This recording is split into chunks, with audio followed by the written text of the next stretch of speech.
And అందరికి ఈ రోజు మన వీడియోలో కాకరకాయ ఫ్రై చేసి చూపెట్టా ఎలా చేయాలో. ఈ 1/2 కిలో కాకరకాయలు, ఈ కాకరకాయలు ఫ్రై చేసి ఎలా చేయాలో చూపెట్టా. ముందు పాటు తీసేసుకున్నాం. ఇదంతా ఇట్లా పైన కొద్దిగా లైట్గా తీసుకున్నాం అన్నమాట. నేను చేసిన విధంగా కాకరకాయ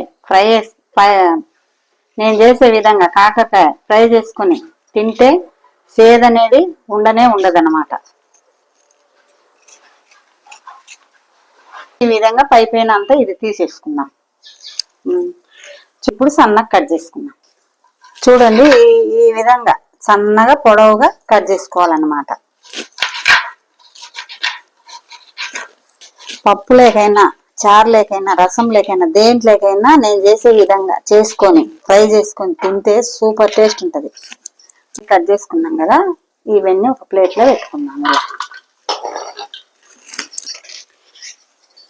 ఇదిగో కొద్దిగా సాల్ట్ వేసుకున్నాం. ఇట్లా అన్నీ ఈ విధంగా ఇట్లా కలుపుకున్నాం.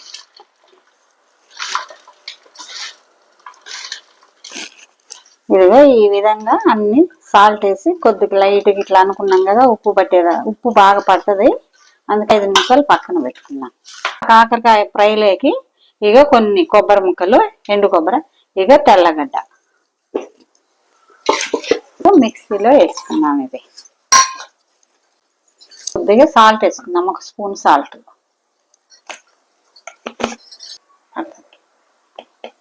ఇప్పుడు 2 స్పూన్ల కారం వేసుకున్నాం.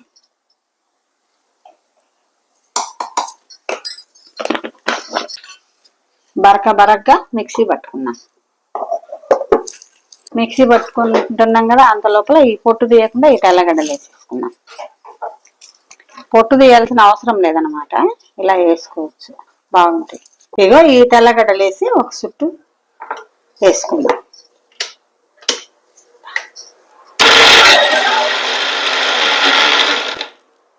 సరిపోద్ది అన్నమాట.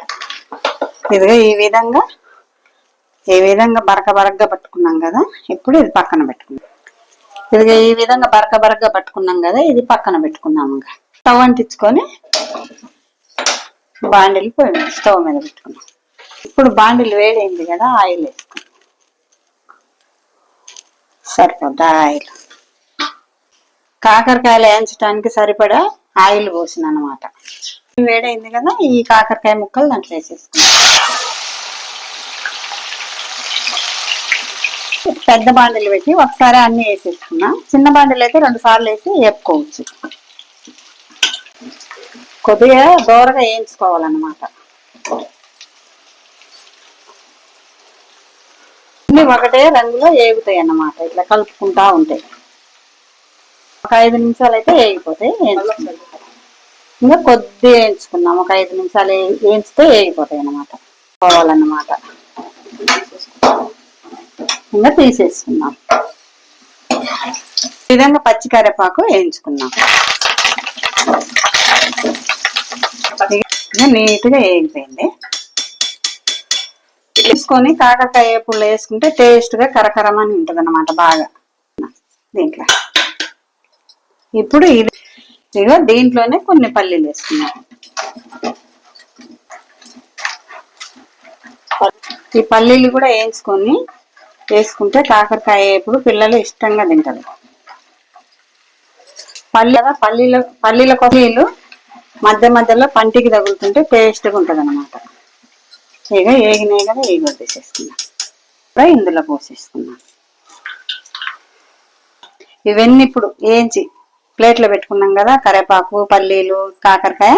ఇప్పుడు తాలింపు వేసుకుందాం.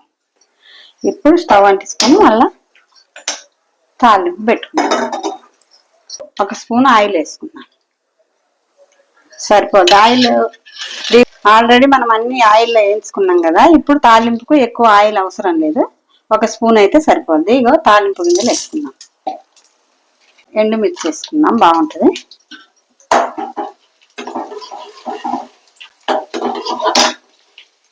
ఇక 4 సితక్ కొట్టేసిన తెల్లగడ్డలు వేసుకున్నాం.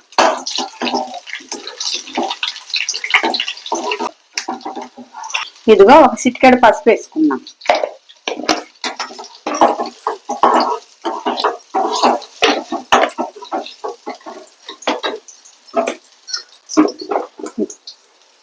తీసేసుకొని ఇప్పుడు అయిపోయింది కదా, ఇవి బాగా వేగిపోయినాయి కదా.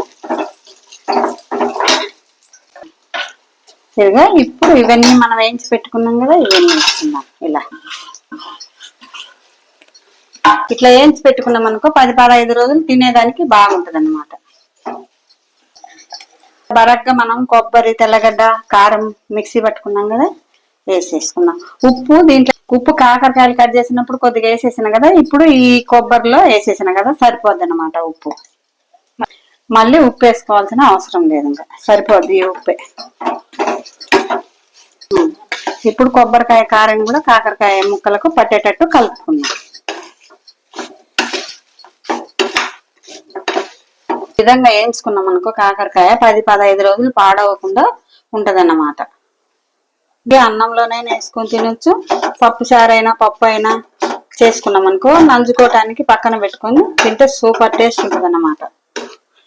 మా వీడియో మీకు నచ్చితే లైక్ చేయండి, షేర్ చేయండి, సబ్స్క్రైబ్ చేయండి. మీరు కూడా ట్రై చేయండి.